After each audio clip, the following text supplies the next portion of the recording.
भातार खाले खिया लहर में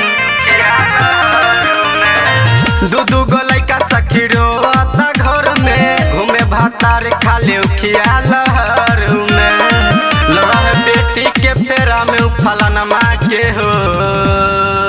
सब बुझता नहीं खेला हम खेला बना के हो मारी तूरा दम भातार के बेलौना के हो सब बुझता नहीं खेला हम खेला बना के हो मारी तूरा दम भातार के बेलौना के हो मारी तूरा दम भातार के बेलौना के हो मारी तूरा दम भातार के बेलौना के हो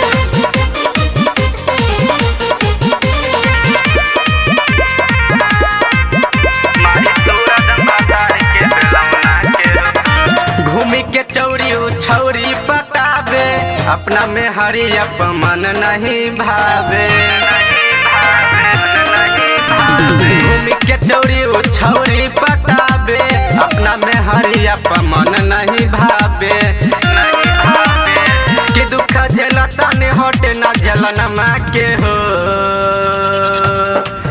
सब बुझता नहीं खेला हम खेला बना के हो मारी तूरा दम भातार के बेलनमा के हो सब बुझता नहीं खेला हम खेला नमा के हो मारी तूरा दम भातार के बेला बना के हो मारी तूरा दम भातार के बेला बना के हो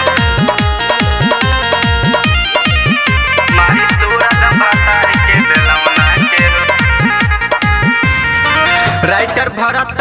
सागर संगे बिगड़ल छोड़ब न नजरिया में हमारा बगरल राइटर भरत सागर संगे बिगड़ल छोड़ब न नजरिया में हमारा बगरल दीपू दीवाना नहीं भूले धयनमा के हो सब बुझता नहीं खेला हम खेला नमा के हो मारी तोरा दम भातार के बेला नमा के हो